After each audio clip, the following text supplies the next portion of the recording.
Welcome to the last day session of the GAN course MHPDIMG 2024 conducted by the Department of Electrical and Electronics Engineering, National Institute of Technology, Rourkela. Now the present session will be handled by Professor Monalisa Patnaik and her PhD scholar Pradyumna Kumar Behera. Let me introduce Mr. Pradyumna Kumar Behera to you all. Mr. Pradyumna Kumar Behera received M.Tech degree in Electrical Engineering from Veer Surendra Sai University of Technology, Burla, Odisha, Odisha, India in 2016. He is presently pursuing his PhD degree in Electrical Engineering at National Institute of Technology, Rourkela, India. His areas of research interest include design of power electronic converters, renewable energy systems, hybrid energy storage systems, electric vehicle charging infrastructure and power management of DC microgrid. Now the lab session will be handled by Mr. Pradyumna Kumar Behera. Sir, please. Okay, before Pradyumna starts, good morning all. Today, as already I have introduced this today's session in my last class. So we are going to discuss about the DC microgrid and the PV and battery based system will be integrated to the DC microgrid. So that will be explained by in detail by my student Pradyumna Kumar Behera. So he is just going before he starts. You can check the previous slides already. The photo you have seen, but now in live you can check all the details and you can ask your questions after the end of this session. Thank you. So the learning objectives are basically we will be discussing the architecture of a photovoltaic system equipped with an actively configured battery supercapacitor based hybrid energy storage system. We will try to address and solve the various power balance issues arising during dynamic condition in a DC microgrid comprising PV as the primary energy source and hybrid energy storage system and load. We will look into the development of the test bench and controller implementation of a PV-fed LVDC microgrid equipped with hybrid energy storage system in real-time digital platform during different operating conditions. So you can see the architecture of the PV-based LVDC microgrid with hybrid energy storage system. You can see that the PV panel is interfaced to the DC bus through a buck converter. The buck converter is utilized here to perform the MPPT operation.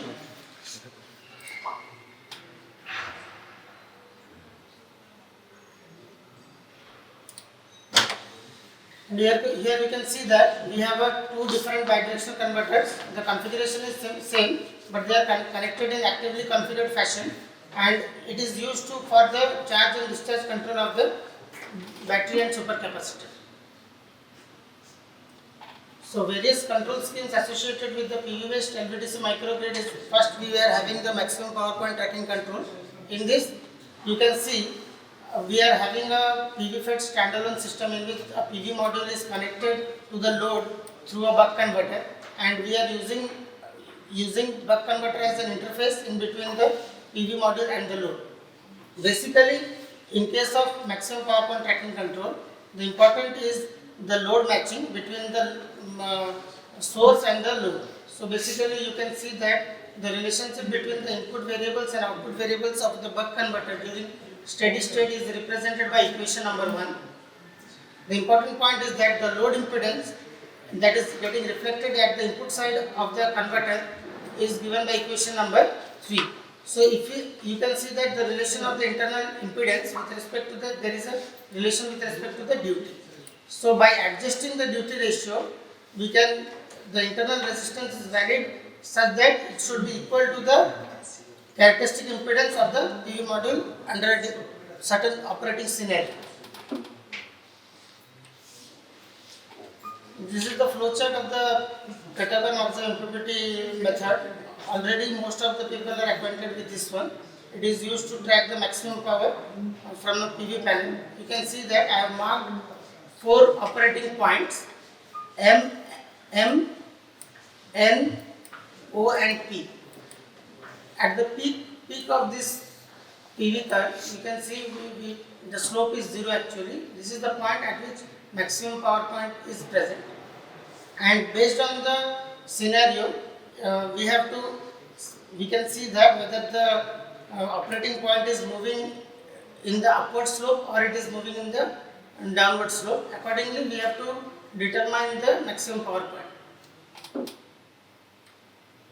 Next is the filtration based control of hybrid energy storage system. Basically, the power balance equation is represented using the equation number 4. You can observe that the PV power minus the load power and the loss power should be equal to what it should be consumed or delivered by the battery and the supercapacitor. However, battery is only going to deliver the average power demand or the steady state demand of the load, while the supercapacitor will be acting during the transient period.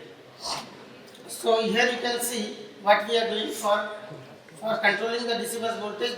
The DC bus reference voltage in our case is 48 volt, and it is compared with the actual DC bus voltage of the plant, and the error is processed through a PI controller.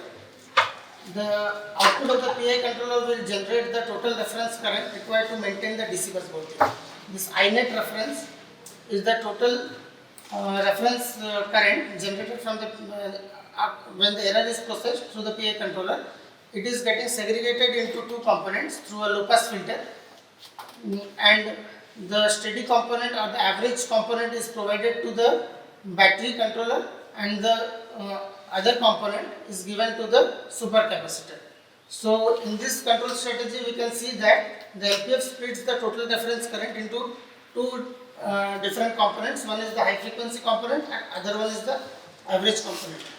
And for selecting the cutoff frequency of the this low pass filter, you have to perform some test during load change condition as well as irradiation change condition, or you can follow the Ragan chart, and according to that you can according to the time constant of the battery and supercapacitor, you can determine this cutoff frequency of the low pass filter. Next, we will discuss about the development of the PV hybrid energy storage based LVDC microgrid system. Here you can see the orange zone over here is basically the plant. Here we have the PV panel, battery and supercapacitor connected through different converters. The PV panel is interfaced through the DC bus through a buck converter. The battery and supercapacitor are interfaced using the bidirectional converter. All the signals are sensed. The voltage of the PV panel, the current of the PV panel, and the battery current, supercapacitor current, DC bus voltage, all are sensed using the sensor circuits, and after signal condition they are sent to the ADC channel of the DSpace DS1103 digital controller. And here you can see this DSpace CPU is connected with our host PC, and it is also connected through a DSpace CLP1103 interface. In this CLP1103 interface, we have 20 numbers of ADC channels, 8 numbers of DAC channels. We have a master PPC board. We have a slave IO board for generating the PWM pulse.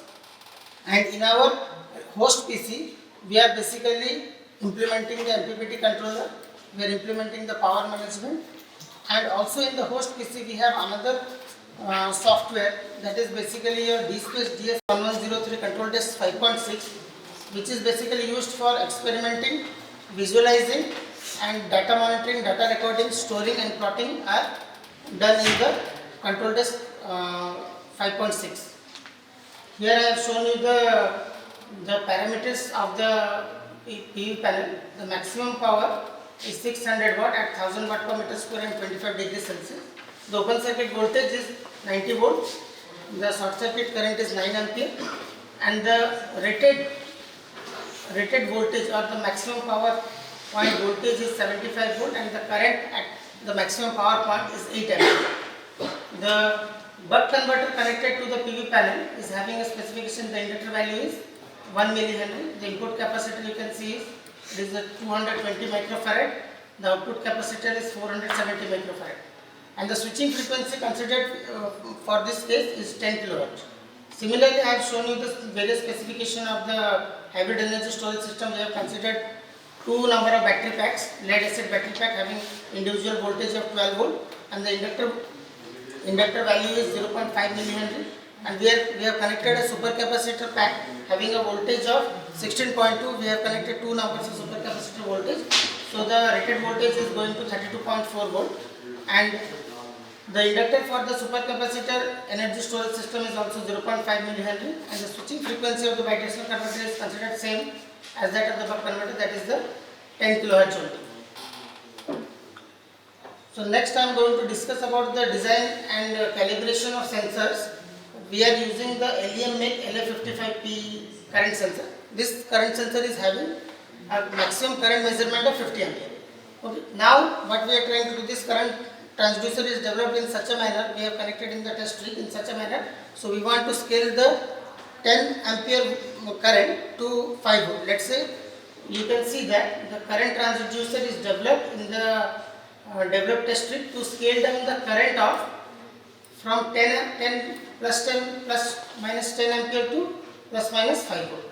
So basically we have to select the number of primary turns in such a manner that the button resistor connected at the output of the or the measurement port of the current sensor should fall in the range of 50 to 160 ohm.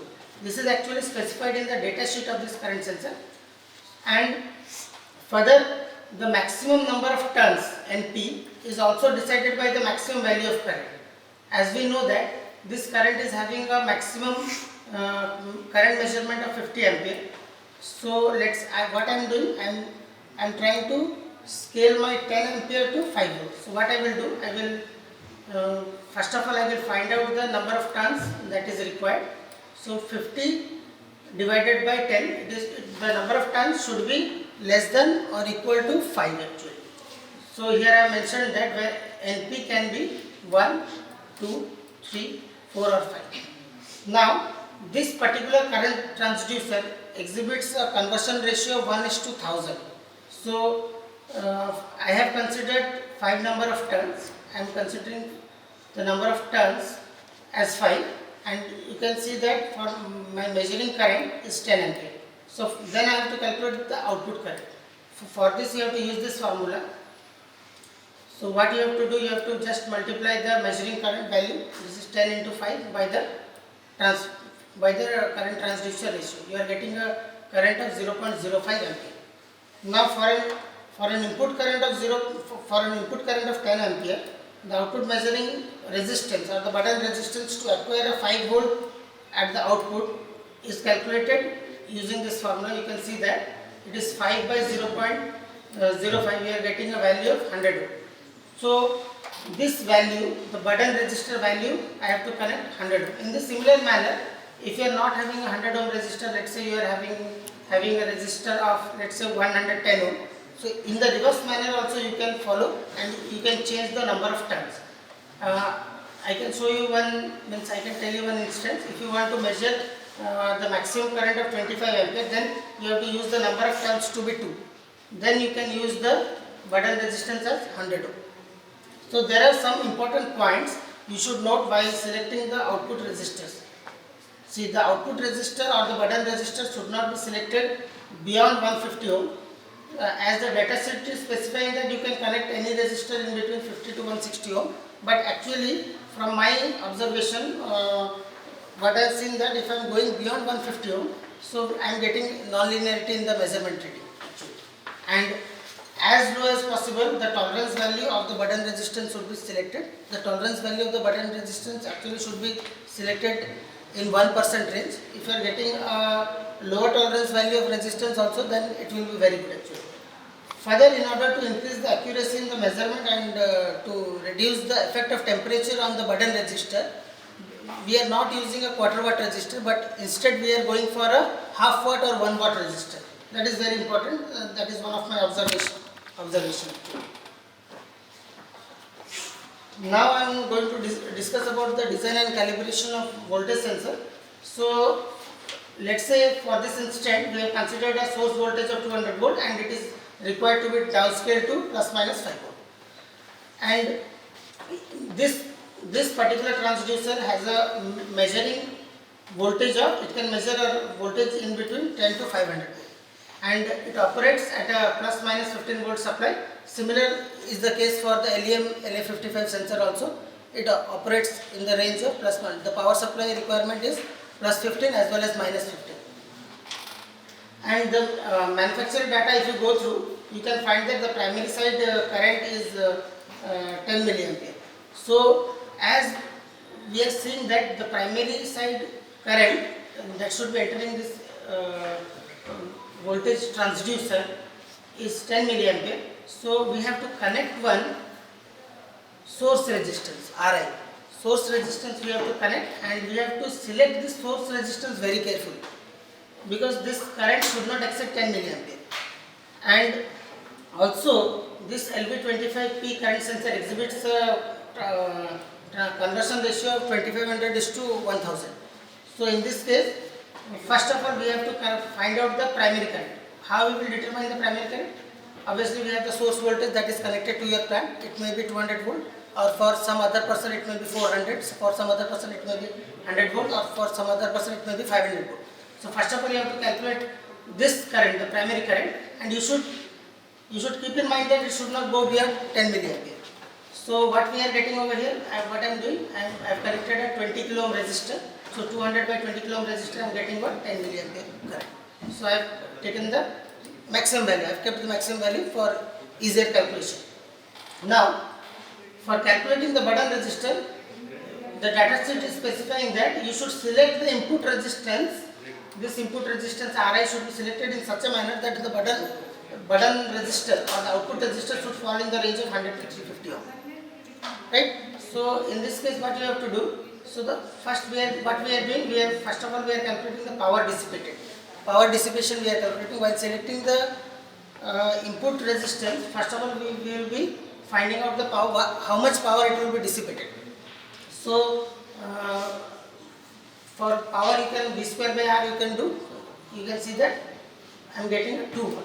So while selecting the input resistor, you have to select the input resistor in such a manner that the power rating of the resistor or the input resistor is more than this 2 watt.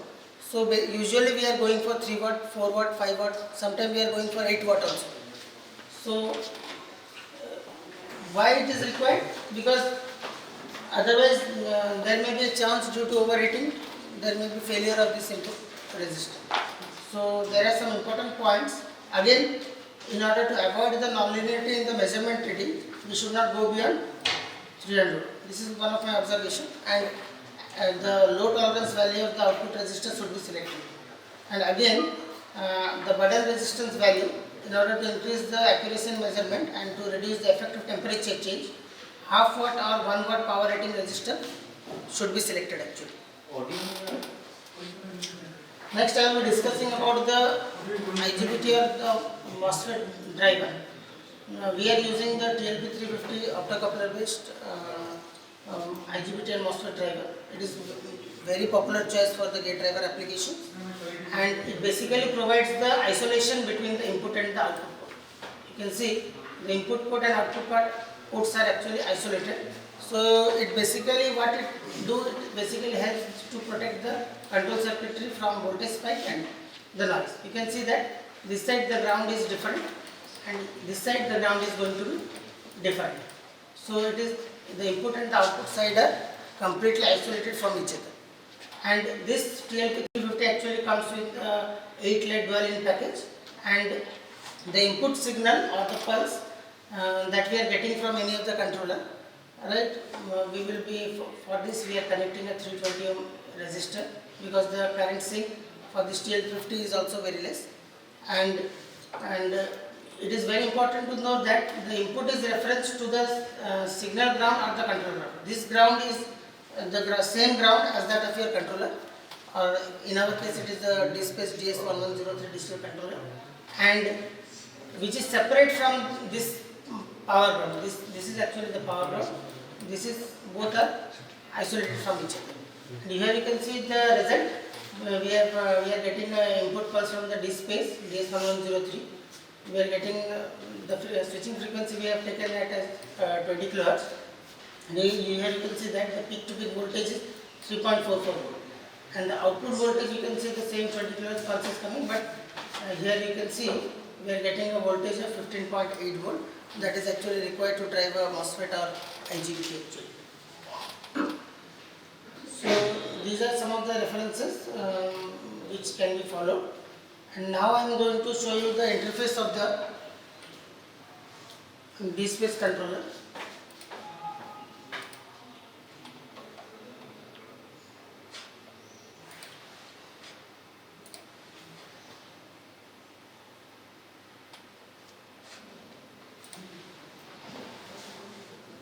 So first of all, you have to turn on all your powers for your sensors, and DSpace power you have to turn on.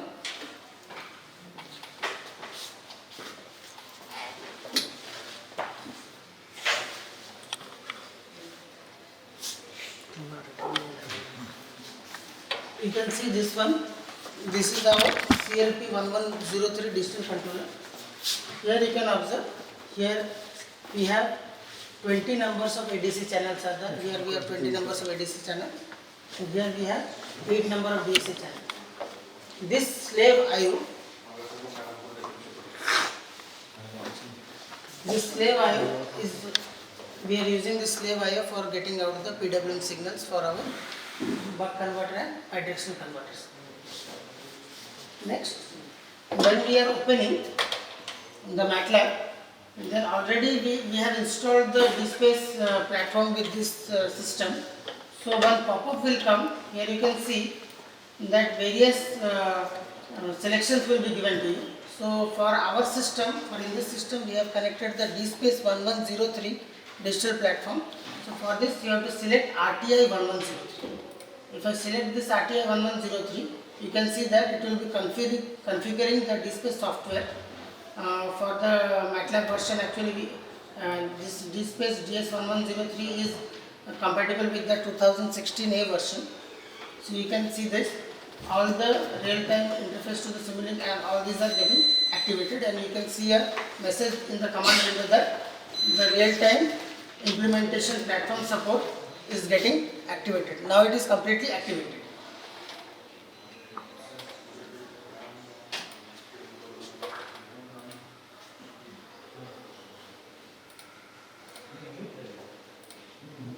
Next, in the command window, if you press,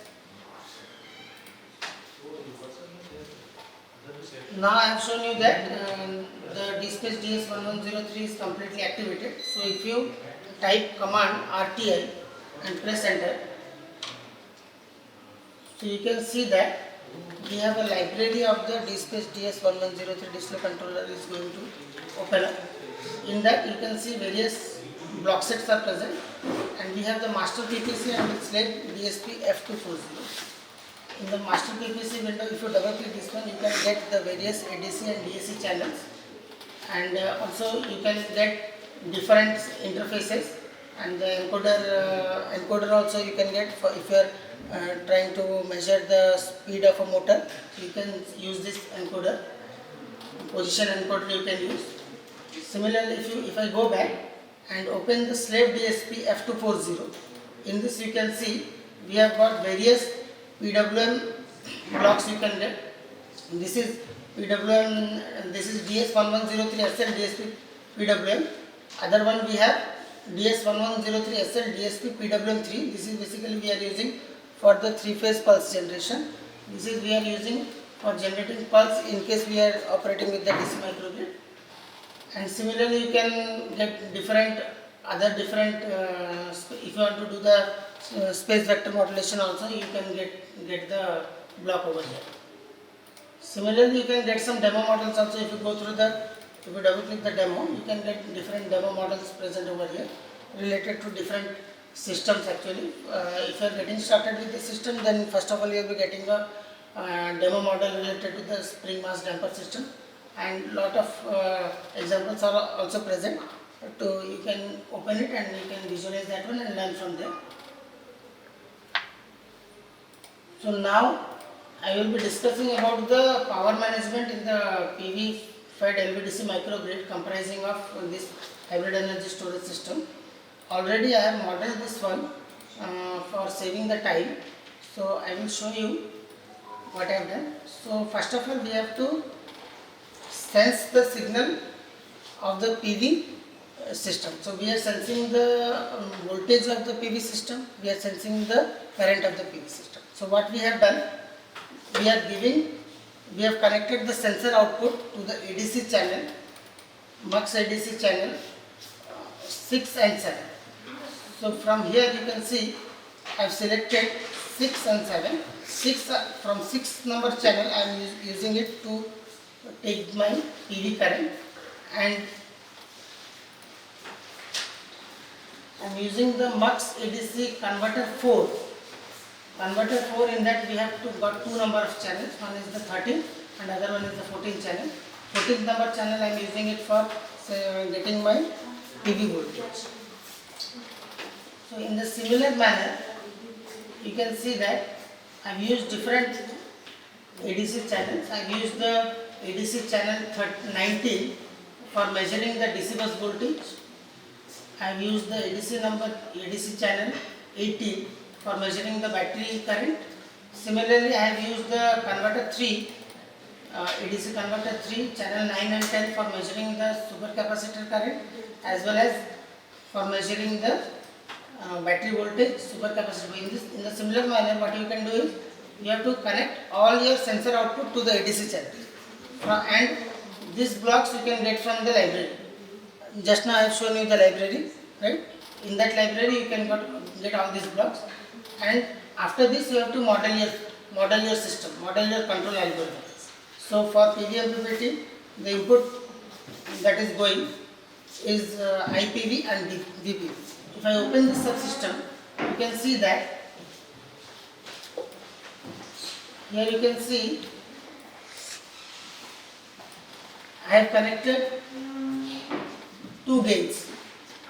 This 10 is the D-space gain. Actually, whatever signal is coming through ADC channel, D-space automatically is going to scale it down by 10.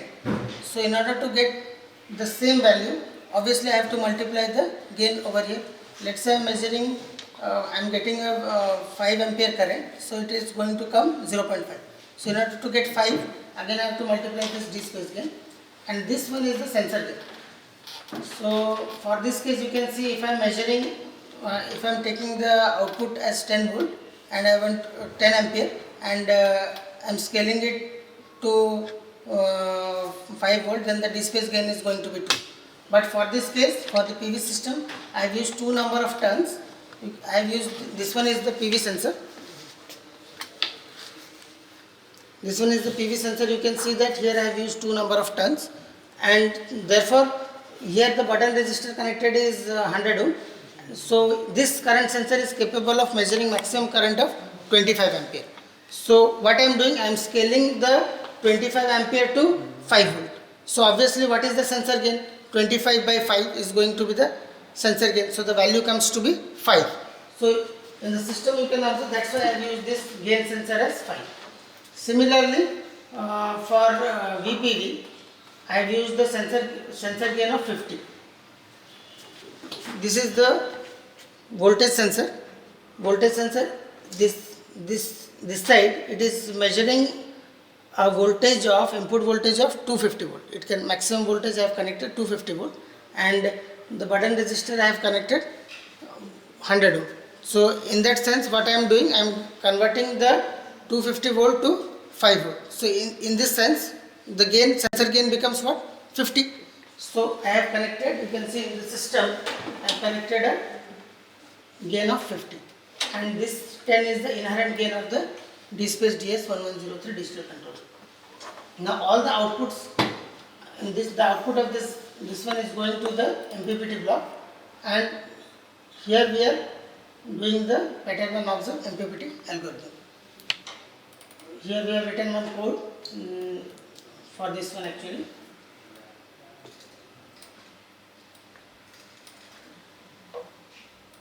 In the similar manner, this is for the PV MPPT system. In the similar manner, and the output of the PV MPPT is, will be a duty. This duty is going to, the PWM channel. You can see over here, it is coming through this one, PWM channel, and the switching frequency of this PWM channel is selected as 10 kHz. This is all about the PV MPPT system. Now we will be discussing about the DC bus voltage regulation using the battery supercapacitor system. So for this one, this is our subsystem I have created. In this, all the inputs from the ADC channels are going, you can see. And this is the DC bus voltage, battery current, supercapacitor current, load current, battery voltage and the supercapacitor voltage. Now already I have shown you this diagram just now, the control diagram of the battery and supercapacitor based hybrid energy storage system. What we are doing for my system, what we have done, we have connected a 48 volt reference. We are taking the DC bus voltage and we are comparing it and we are passing it through a PA controller. This one just now I have explained. You can see what I am getting a total reference current. This total reference current is we are passing it through a low pass filter. This is the first order filter having a time constant of 0.2, and then from this we are getting the battery reference current. The battery reference current is going to be compared with the battery actual current, and it is again going to be passed through a PA controller in order to generate the duty cycle of the converter. And what we have done, the battery reference current is getting subtracted from the total reference current in order to get the supercapacitor reference current. So battery is going to deliver the steady state power and the supercapacitor is going to deal with only transients. The transient means in case in the system the transient will occur during the load change period and during the irradiation change time, these irradiations will be occurring. So what we have, this supercapacitor is going to deal during that period only. Otherwise it will remain at the zero value. The current output of the supercapacitor is going to be zero during other periods. So after that what we have to do,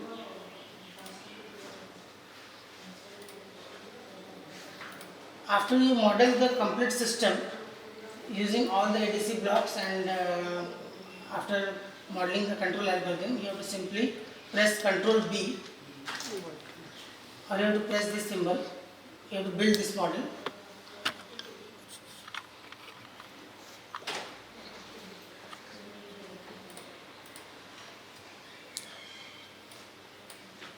Now you can observe that the build process is actually completed successfully. You can observe here. Now what you have to do, then you have to open the control desk. Already I have kept it open.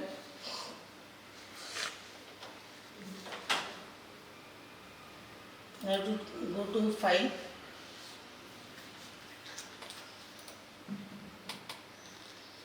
You can go to the measurement, you can go to the project and you can reload the variables.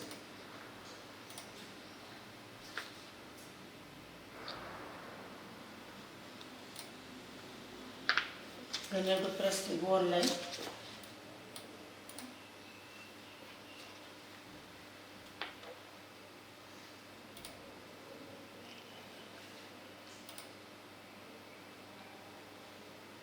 You can see that various values. Now I have not run my plant, just the controller is active. Now it is actually generating the pulse required for the converters. So you can see that what I have done, I have taken the load current, I have taken the battery current. This is for visualization, and supercapacitor current. I have the PV power, voltage, current, VDC actual will be coming because I have not turned on my plant right now. This is the reference DC bus voltage. Battery voltage, you can observe it is the sensor is actually directly connected across the battery. You can see that we have got 24 volt over here, and the supercapacitor voltage is currently 25.8 volt. And this is the duty of the duty output of the PV MPPT system, and this is the duty of the battery and the supercapacitor converters. So after this, what we have done, we have taken the maximum power point voltage of the PV system to be 80 volt, and the maximum current is 8 ampere. So in this case, you can observe the maximum power is coming to be around 680 watt. So now I have given irradiation of 600 600 watt per meter square. Now I will be turning on my, I have connected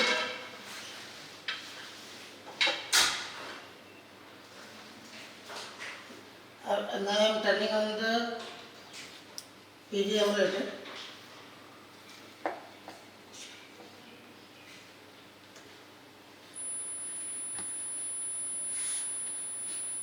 You can see in the other screen that there is a tracking of PV and PPT is going on over here. And we can see that we have reached the maximum power. Actually I am operating my system at 600 watt per meter square, and the corresponding maximum power, PV power for this case is 360 watt. In the screen you can observe that the power output of the PV panel is coming as 360 watt here, and the PV voltage in this case is 72 volt, and the current output of the PV system is around 5 ampere. So if you multiply this one, you will be getting this value of 360 watt, and you can observe that the system is operating at the peak power. So the MPPT controller is working fine.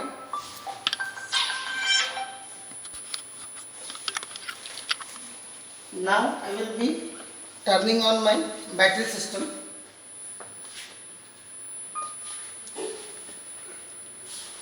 This is the switch for the battery, and this one is the MCB switch for the supercapacitor. You can observe that now the DC bus voltage is maintained constant at 48 volt. The bidirectional converter is maintaining the DC bus voltage at 48 volt, and you can see that the load power is 436 watt. Actually the PV power, the power generated from the PV system is 360 watt. You can see that the load power is 435 watt. Obviously the PV power is not sufficient enough to match the load demand. So in this case the battery is going to supply the power. So battery is going to operate in the discharging mode of operation. So you can see that battery is supplying a power of around 90 watt, and you can see that the battery reference current and the actual current are tracking perfectly. The battery current is around 3.7 ampere, which is matching completely with the battery reference current.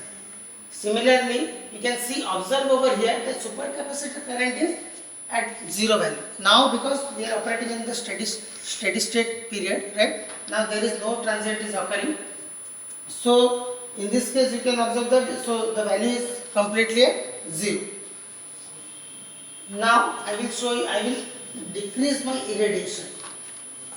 Sorry, I will increase the irradiation to 800 watt. Let's say I am increasing my irradiation to 800 watt per meter square. So you can observe that the power generated from the PV panel is now around 490 watt. So which is sufficient enough to meet the load demand of 435 watt. So what we are doing, obviously you can observe that the battery is now accumulating the excess power, or the 35 watt whatever is excess that is coming from the PV panel, it is getting accumulated. You can observe that the battery current is negative. So when the battery is getting charged, obviously the current is going to be negative. Here in this case you can observe that the DC bus voltage is maintained constant irrespective of the change in irradiation. Now suppose I will, now what I will do, I am decreasing the irradiation.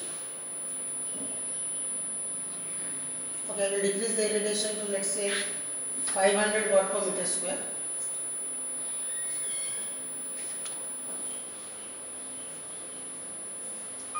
So you can see that the power generated from the PV system is 300 watt, as I have decreased the irradiation to 500 watt per meter square. So obviously the load battery is going to discharge more. You can see that battery current that is getting discharged is around 6 ampere. So in this manner the load balance is getting, means the power balance is happening actually, and you can see that the DC bus voltage is getting maintained at 48 volt. Now I will show the change in load.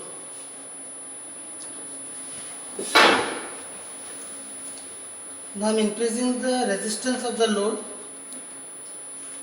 to 10 ohm. Previously it is 5 ohm. Now I am changing it to 10 ohm. So as soon as I increase the load resistance, obviously the load power is going to decrease. Right? So you can see that the power taken by the load is around 220 watt. Obviously in this case the generated power is excess, so the battery is accumulating or getting charged through the excess power. Again I will change my load resistance to 5 ohm.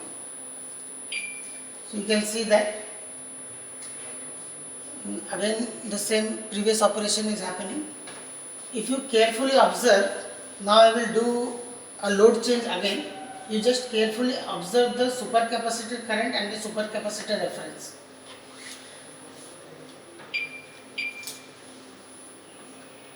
You observe carefully just now. I am changing the load. You can see that there is a change in the supercapacitor current actually.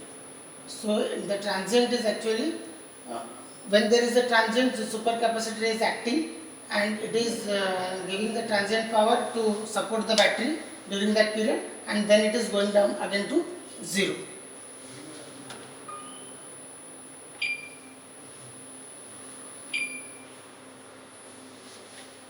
So this is how you can operate your system using DSpace DS1103 digital controller. So now I will turn off the battery.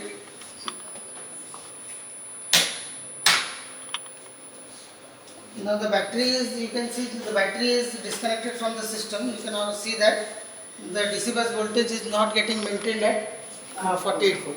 So now the DC bus voltage is at 42 volt. So basically it depends when battery is not connected. So obviously we cannot regulate the DC bus voltage. But there is a possibility that if the battery is connected to the system and the SOC of the battery is beyond 90%. So you cannot overcharge the battery. So what you have to do, the controller is going to automatically disconnect the battery. Means control algorithm is designed in such a manner that it will generate a zero reference current for the battery. So battery will not be physically connected, but the controller is going to disconnect it. So the battery actual current is going to be 0. In that case, what we will do, we have to switch the PV system to off MPPT mode. Now the buck converter of the PV system will be operating in the off MPPT mode. It will be regulating the battery. It will be regulating the DC bus voltage at 48 volt.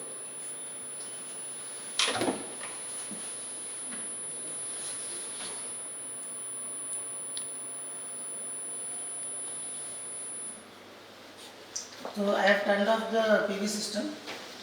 So now I am going to show you. Just now I have shown you the experiment. Now I am going to show you how you will actually configure a new model. So let's say if you in the MATLAB Simulink, if you create a new model, if you create a blank model, so before performing the experiment or modeling the complete control algorithm for the system, you have to make some changes in the configuration parameter if you are using a DSpace DS1103 digital controller. So for that I have made one document. So you can see that means the configuration that is present in a already preloaded in the MATLAB is actually unsuitable to use while doing the real-time implementation. So it is actually recommended to adapt some of the configuration changes. So for that, in the blank model, what you have to do, you have to just press Ctrl E. You have to press Ctrl E. You have to open the model configuration parameters.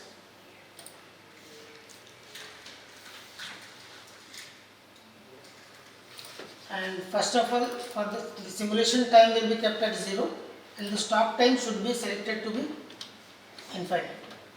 And then the solver option should be selected to fixed step, and you can use the OD4 or OD1, any of the solver you can use. Again you have to go through the additional step option. You have to fix a fixed step size. You have to select let's say I am putting TS variable, I will define it somewhere. So you have to do this one. Then you have to go to all parameters.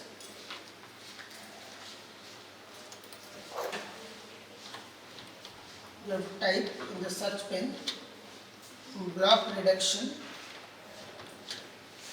optimization. See, you can see that in the category optimization we have a parameter block reduction is there. That will be actually checked. You have to uncheck this one and then you have to press apply. Another is there signal storage reuse. Signal storage reuse under the optimization category again will be checked. You have to uncheck this one.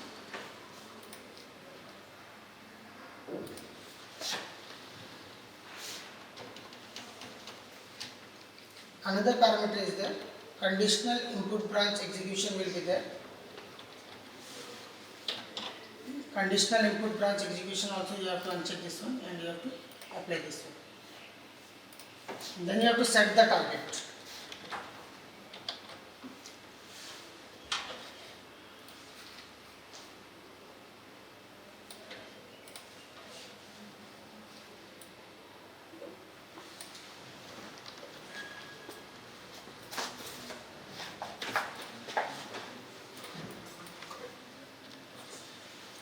You have to set the target, you have to set the system target file. By default it will be grt.tlc.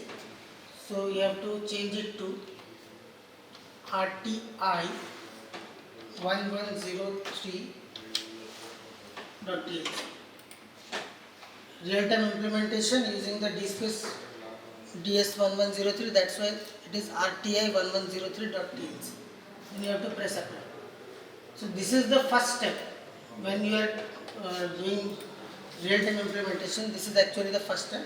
For this one I have actually made one document that can be shared with you, how you can interface your system with the DSpace controller. Any controller you can use, either it is DSpace DS1104 or it is 1103 or it is Microlab box DS1202. This one actually I have prepared.